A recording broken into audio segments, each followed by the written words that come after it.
Hello students, this is second unit psychology of learning. ये इसका part 2 है. Last part में we have discussed educational psychology and learning theories, and in the part 2 we'll discuss motivation.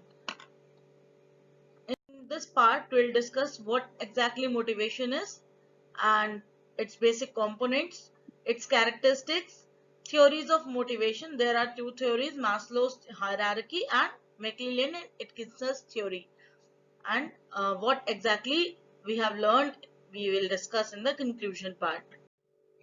So what is motivation? Motivation is again not an English word, it is also a Latin word, and the word is mover, which means to move. अब यहाँ पर movement कैसा है? Internal है. Anything which triggers you, जो आपके behaviour को direct करे ताकि आप अपना डिजायर्ड गोल, आपका जो निर्धारित लक्ष्य है उसे प्राप्त कर सके. अगर इसकी डेफिनेशन की बात करें, so it can also be defined as a willingness to expend energy to achieve a goal or a reward. अपनी एनर्जी को खर्च करने की इच्छा कुछ प्राप्त करने के लिए.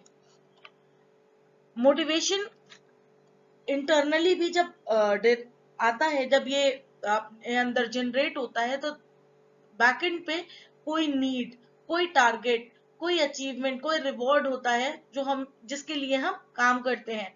इसीलिए ये भी कहा गया it is a force that activates dormant energies, जो हमारी कह सकते हैं सोई हुई एनर्जी को जगा दे और हमें मोशन में ले आए, हमें काम करने के लिए, हमें एक्शन में ले आए, हमारे बिहेवियर को modify करे. That is motivation. It is the function that kindles a burning passion for action among the human beings of an organization. So passion create करने के लिए भी हम motivation का use करते हैं. So there is a connectivity between performance, ability and motivation. Performance is equal to ability into motivation. If there is no ability, so anything multiplied by 0 is also 0.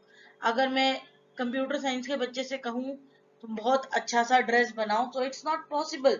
और मैं ड्रेस मेकिंग की लड़की से बोलूं कि तुम एक वेबसाइट, वेब पेज डिजाइन करो, तो it's not possible because they do not have these abilities. उनकी अपनी ट्रेड की एबिलिटीज है. So ability should be there, multiplied by motivation will enhance the performance. So it is a process which starts with a physiological or psychological deficiency or need.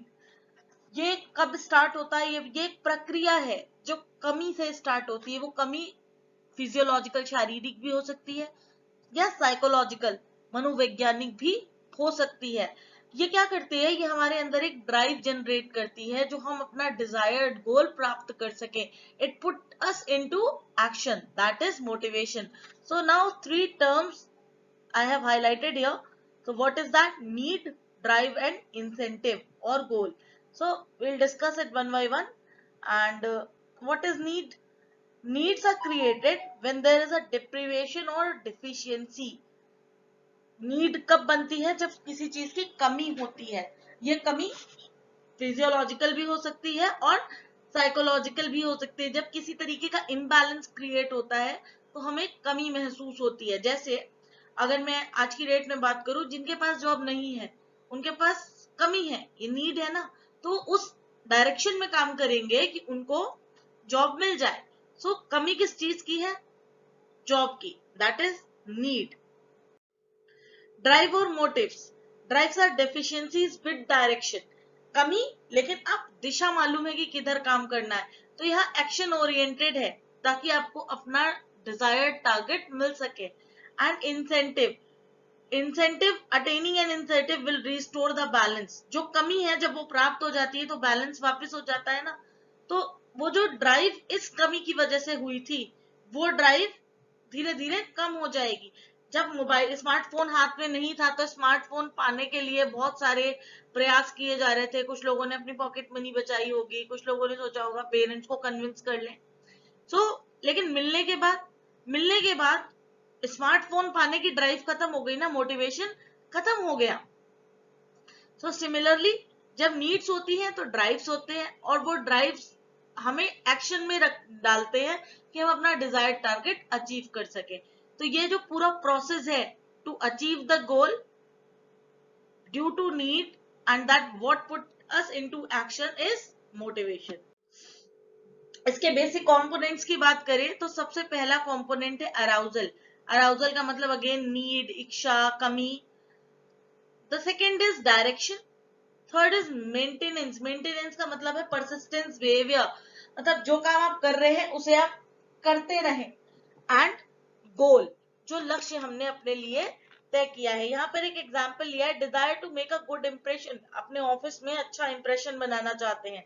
So what are the direction? Compliment work, दूसरों का work compliment करें, work extra hard and do special favours. ये काम सिर्फ एक बार नहीं करना है, you have to continue this, persist, you have to do it again and again, and that will make your impression good. So now the goal is good impression made. जब ये एक बार बन गया तो you don't need to do this, arousal will be no more. So जब need होती है तो मोटिवेशन होता है, need time to time change हो जाती है और इसी तरह हमारा मोटिवेशन भी चेंज हो जाता है। आपने इतना कुछ किया, you got a good impression, now what will be your next need? To get a promotion, to get a salary hike. तो you will work in that direction.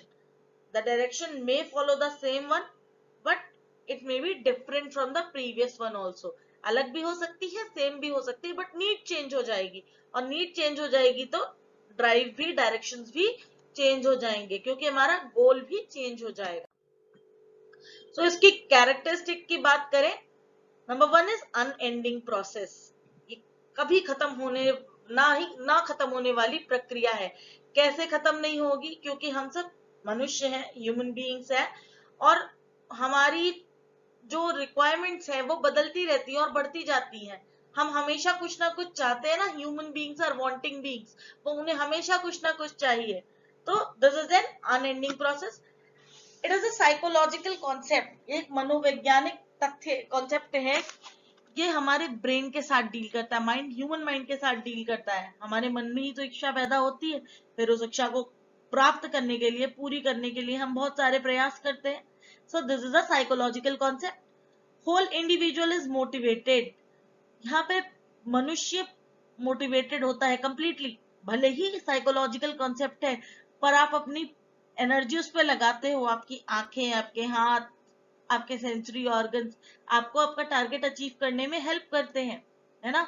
अब अगर किसी ने टारगेट बनाया है एवरीडे 5 किलोमीटर वॉक का, तो ये उसका साइकोलॉजिकल कॉन्सेप्ट बेशक हो, लेकिन उसकी पूरी बॉडी वॉक पे जाती है, केवल माइंड थोड़ी चला जाता है। So the whole individual is motivated. Motivation में भी फाइनेंशियल, नॉन फाइनेंशियल, है ना।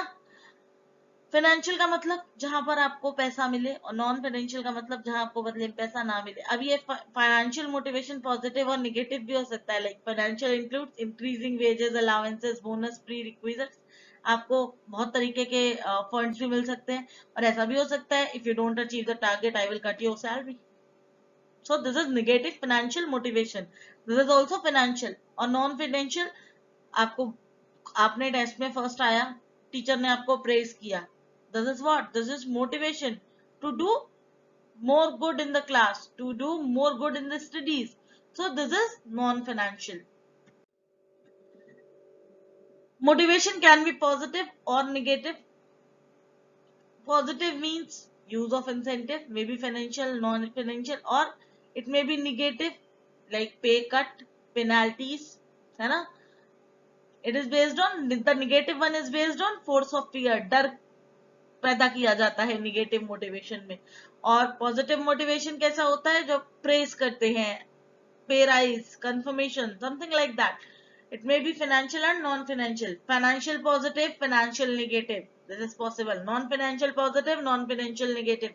This is possible. So motivation and job satisfaction are different. Motivation goal oriented behaviour है, और जॉब सेटिस्फैक्शन आपकी परफॉर्मेंस पे डिपेंड करता है। तो जो आपका जॉब सेटिस्फैक्शन है, ये मोटिवेशन से अलग है, इसको आपस में मिक्स नहीं करना है। Motivation is different thing. आप एक टारगेट के पीछे काम करते हो, एंड जॉब सेटिस्फैक्शन आपकी जॉब परफॉर्मेंस पे डिपेंड करता है. अगर आप अच्छा परफॉर्म नहीं करोगे, then that doesn't because of motivation, that because of your performance. So job satisfaction is something different. Now we talk about theories of motivation. So there are two theories. First is Maslow's theory and second is McClelland's theory. First we will discuss Maslow's theory. तो Maslow's theory कहती है कि ये आवश्यकता पर निर्भर है. Maslow की थ्योरी कहती है कि हमारा जो मोटिवेशन है depends on our needs. Maslow's theory of needs hierarchy. So Abraham Maslow and Americas, ये एक अमेरिकन साइकोलॉजिस्ट थे. इन्होंने कहा कि motivation of human beings as arising from levels of hierarchy of needs. जो ह्यूमन बीइंग्स का motivation है, इनकी जो नीड्स है, इनकी एक निश्चित हायरार्की है, इनका एक निश्चित क्रम है. और इन्होंने कहा each of us is a wanting being. हम मनुष्य हैं, वो हमेशा कुछ ना कुछ चाहते हैं. ये बात इनकी सही थी, लेकिन आगे जाके आप देखेंगे ये जो लेवल्स इन्होंने बताए ये गलत थे. हम सबके नीड्स अलग हो सकती हैं, हम अलग अलग है ना. There are many differences between us. हम इंडिविजुअल हैं, individual differences are there, so we have different need. तो हमारा मोटिवेशन हमारी नीड्स के ऊपर डिपेंड करेगा. मोटिवेशन नीड की वजह से होता है, ये ठीक है, लेकिन सबकी नीड्स एक जैसी होती है. यहाँ पर there is some problem. So will see what is the hierarchy. Before that will discuss what are the basic assumption he has taken. So all human needs cannot be satisfied, that is very much true. जो सारी हमारी requirements है, हमारी जो सारी आवश्यकताएं हैं, वो पूरी नहीं हो सकती, क्योंकि एक पूरी होती है और उसी वक्त दूसरी जनरेट हो जाती है. A satisfied need does not motivate the behavior. जैसे आपको भूख लगी और आपने खाना खा लिया, तो अब आप खाना लेने जाएंगे दोबारा? नहीं, आप नहीं जाएंगे. क्यों? क्योंकि आपकी नीड फुलफिल हो चुकी है ना. तो जो नीड सेटिस्फाइड हो जाती है वो हमें मोटिवेशन नहीं प्रोवाइड करती. कुछ नीड्स इनेट है ना, जैसे इनहेरेंट नीड, जैसे फूड और वाटर, है ना. और कुछ सोशल एक्सपीरियंसेस से मिलती हैं, जैसे सोशल एस्टीम, प्रतिष्ठा. Human beings attempt to satisfy their needs in a specific order. और यही इनके हायरार्की की सबसे बड़ी ड्रॉबैक भी थी. इनके अकॉर्डिंग, ये इनका अजम्पशन था हालांकि, कि जो इंसान है वो अपनी नीड्स एक स्पेसिफिक ऑर्डर में पूरी करता है based on this hierarchy. What is the hierarchy? इनके हायरार्की में सबसे नीचे आती है फिजियोलॉजिकल नीड, शारीरिक आवश्यकताएं, जैसे फूड, शेल्टर एंड क्लॉथ, यही आता है इसमें. इसके बाद आती है safety and security needs. The third is social needs, again esteem needs and self actualization. We will discuss one by one. So the first one is physiological needs. Physiological needs, ये life sustain करने के लिए जरूरी है. Food, water, clothing, shelter, ये तो हमें चाहिए ही चाहिए. ठीक. These has the highest potency for motivation. A person who lacks these will be motivated by these. जिनके पास ये सामान नहीं होते हैं वो इनसे ही मोटिवेट होते हैं. So this is physiological needs. Second आती है सेफ्टी नीड्स. जब फिजियोलॉजिकल नीड्स पूरी हो जाती हैं, रीजनेबली सेटिस्फाइड, है ना, तो सिक्योरिटी, सेफ्टी नीड्स आती हैं. So this include protection from physical dangers, fire, accidents, है ना, नेचुरल डिजास्टर्स, इनसे सिक्योरिटी. इकोनॉमिक सिक्योरिटी की बात हम करते हैं, है ना, और हम चाहते हैं कि हमारी फैमिली, हम सिक्योर रहें. सोशल नीड्स, जब हमारी सेफ्टी, सिक्योरिटी नीड्स कंप्लीट हो जाती है, then you think about social needs. तो सोशल नीड्स में क्या आता है? When physiological and safety needs are satisfied, social need become important. And man is social being. हम सब चाहते हैं ना, सब हमारी बात माने, हमें हमारे साथ अफेक्शन रखे, हमारे साथ सबका व्यवहार अच्छा हो, है ना, हमें एक्सेप्ट करें. तो चाहे फैमिली ग्रुप हो, फ्रेंड्स हो. सो this is our social need. जब हम अपनी सेफ्टी, सिक्योरिटी नीड्स पूरी कर लेते हैं तो हम अपनी सोशल नीड्स के बारे में सोचते हैं. The fourth one is esteem needs. The person must feel important and also receive recognition from others. जब हम सोशल नीड्स पूरी कर लेते हैं, सो वी थिंक कि हमें रिकॉग्निशन मिले, है ना. Self esteem, self confidence, Prestige, power, इनके बारे में सोचते हैं. सो हमारी नीड्स चेंज हो जाती हैं. And the final is self actualisation. At the summit of the hierarchy is the need to realize one's potentialities as to satisfy what Maslow referred the desire to become everything that one is capable of becoming. हम actually क्या हैं, self fulfilment की बात करते हैं, creativity की बात करते हैं. जब हमारी सारी नीड्स पूरी हो जाती, then we will think about what we are, हम क्यों हैं, हमारी मैक्सिमम पोटेंशियलिटी क्या है. पर अब इनका जो हायरार्की थी, इसके फेलियर की बात करते हैं. जरूरी नहीं है कि सब ये लेवल सबके लिए वन बाय वन एग्जिस्ट करें. इनमें से कुछ लेवल कुछ लोगों के लिए एग्जिस्ट नहीं करते. कुछ लोग ऑलरेडी सेफ्टी सिक्योरिटी नीड्स के ऊपर होते हैं. जैसे अगर हम अपनी आप की बात करें, so we have food, water, shelter, cloth. We have safety and security needs. Now the third is we need social needs. That is also we have satisfied, है ना. हम सबके पास हमारे फ्रेंड्स हैं, फैमिलीज हैं. Now fourth one is esteem. Normally लोग esteem needs के बारे में सोचते ही नहीं, ज्यादा ambitious नहीं होते, तो वो social needs पे satisfy हो जाते हैं. They don't go for self actualization and esteem needs. So maximum of us हमारे लिए fourth और fifth level exist नहीं करते, है ना. fourth level बहुत कम लोगों के लिए exist करते, और बहुत सारे लोगों के लिए third level social needs exist नहीं करता. They will directly think of self actualisation और एस्टीम नीड्स, है ना. और कुछ लोगों के लिए कुछ लेवल्स कह सकते हैं मर्ज हो जाते हैं, ओवरलैप हो जाते हैं. जैसे सोशल एंड एस्टीम नीड्स, ये थर्ड और फोर्थ लेवल है, ये दोनों कई लोगों के लिए मर्ज हो जाते हैं. जरूरी नहीं है कि सबके लिए ये लेवल से ही आए, जरूरी नहीं है सब लोग एपेक्स तक जाए. अब कुछ लोगों के पास ऑलरेडी सोशल नीड्स सेटिस्फाइड होती हैं, still they don't want esteem, है ना. हम सिर्फ गौतम बुद्धा जी की ही बात कर लें, तो उनके पास सब कुछ था, है ना. वो राजा बन जाते, एस्टीम नीड सेटिस्फाई होती, नहीं बने. उन्होंने एस्टीम नीड्स को छोड़ करके सेल्फ एक्चुअलाइजेशन को चुना. सो दिस इज समथिंग कि ये जो हायरार्की है, ये हर व्यक्ति के लिए समान हो ही नहीं सकती. नीड हो सकती है, लेकिन ये हायरार्की, ये क्रम जरूरी नहीं है कि यही हो. सो यही इनकी सबसे बड़ी ड्रॉबैक थी. सो क्रिटिसिज्म हम डिस्कस कर लें. Hierarchy can not be regarded as rigid. हम इसे नहीं मान सकते. For some people the levels may not be clear and may tend to overlap. सबके लिए ये लेवल क्लियर हो, एग्जैक्टली ऐसे ही हो, ये जरूरी नहीं है. Some individuals may lack ambition and may remain at the primary levels. बहुत सारे लोग अपनी फिजियोलॉजिकल नीड से ही आगे नहीं बढ़ पाते, या सेफ्टी सिक्योरिटी से ही आगे नहीं बढ़ पाते. बहुत सारे लोग सोशल नीड्स के आगे नहीं जाते. Maximum of population they don't go beyond social needs. So the order suggested by Maslow may not be applicable to everyone. ये सबके लिए नहीं था. सब पे ये जो वैलिडिटी होती है, वो वैलिडिटी इसकी थी ही नहीं. A single need can not motivate an individual. कोई एक अकेली नीड किसी को मोटिवेट नहीं करती. बहुत जरूरी होता है कि उसका कॉम्बिनेशन हो, या देयर में बी सेवरल, है ना.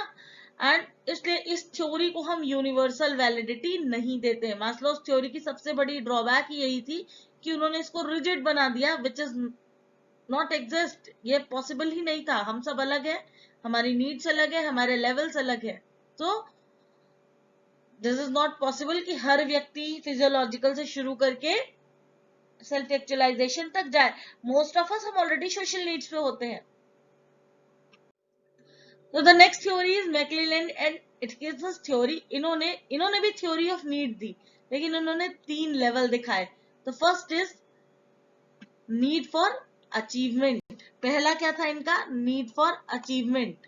सो नीड फॉर अचीवमेंट का मतलब इनके लिए आया कि the drive to excel, to achieve in relation, to set of standard, to strive, to succeed. हम सब कुछ ना कुछ हासिल करना चाहते हैं. नीड अलग है, ये नहीं कह रही कि एक ही जैसी चीजें हासिल करना चाहते हैं, पर कुछ अचीवमेंट हम अपनी जिंदगी में चाहते हैं. तो ये वाली नीड सही है, सबकी नीड अचीवमेंट की अलग अलग है ना। किसी को जॉब चाहिए, किसी को क्लास में फर्स्ट आना है, किसी को आईएएस बनना किसी को normal government job SSC pass हो जाए वही बहुत है ना। तो ड्राइव अलग है। तो हम जो अपने लिए तय करते हैं, जो अचीवमेंट हम पाना चाहते हैं, that is the need for achievement. The second one is need for power. ये सही बात है, हम सब चाहते हैं कि लोग हमारी बात माने, सब हमारे हिसाब से चले। Not everyone. देखो, जैसे अगर हम बात करें तो क्लास टीचर क्या चाहता है, स्टूडेंट्स उसके हिसाब से चले। हेड ऑफ द इंस्टीट्यूट क्या चाहता है, पूरा स्टाफ उसके हिसाब से चले, है ना। ऐसे ही जैसे जैसे क्रम बढ़ता जाता है, ये पावर की रिक्वायरमेंट बढ़ती जाती है। घर में जो मदर्स होती है वो क्या चाहती है, सारे फैमिली मेंबर्स उनके हिसाब से चले। सो एवरीबडी नीड पावर, कि लोग उनके हिसाब से बिहेव करें, है ना। सो this is need for power. आप किस लिमिट तक पावर चाहिए, घर में लोग बात माने या पूरी दुनिया में लोग आपकी बात माने, ये जो कह सकते हैं डिग्री ऑफ पावर है, that is not defined, that may be change. किसी के लिए कुछ होगी, किसी के लिए कुछ होगी। कोई सीएम बनना चाहता है, कोई पीएम बनना चाहता है ना। So need for power is change, but need for power is there for everyone. सबको पावर चाहिए, सबका दायरा लोग अपने हिसाब से तय करते हैं ना, लेकिन पावर तो सबको चाहिए। And the third is need for affiliation. हम सब चाहते हैं कि हमें एक्सेप्टेंस मिले, the desire for friendly and close interpersonal relationship. हम सब की क्या रिक्वायरमेंट है कि लोग हमें एक्सेप्ट करें, लोग हमसे प्यार करें। This is need for affiliation. तो ये तीनों नीड्स हर मनुष्य में कॉमन है, सबको यही चाहिए, need for achievement, need for power and need for affiliation. तो इनकी थ्योरी जो डेविड मैक्लीलैंड थे और मिस्टर एटकिंसन थे, इनकी थ्योरी ऑफ नीड्स कहलाई। मास्लो की भी थ्योरी ऑफ नीड्स थी, लेकिन उसने क्रम तय कर दिया था। इन्होंने क्रम की बात ही नहीं की, इन्होंने डिग्री की बात ही नहीं की। Just discuss, we all have need for achievement, we all have need for power and we all have need for affiliation. So this needs motivate our behavior. This needs put us into action. This process is motivation. So people will be motivated by range of factors and these are different for everyone. Yes, exactly. हम सबकी needs अलग है, हमारे factors अलग हैं, तो हम इसी से ही मोटिवेट होते हैं। And personality and environment both need to be considered when motivating people. जब आप किसी और को मोटिवेट कर रहे हो, सो प्लीज चेक कि उनकी पर्सनालिटी क्या है, उनका एनवायरमेंट क्या है, उनकी रिक्वायरमेंट्स क्या है, अकॉर्डिंगली आप मोटिवेट कर सकते हैं, है ना। किसी ऑलरेडी डरे व्यक्ति को आप डरा के मोटिवेट नहीं कर पाएंगे, है ना। इसलिए before motivating others you have to check the personality and environment. So we have discussed today what is motivation, its components, and what are the two theories and what are the drawbacks for Maslow's theory. Okay, thank you.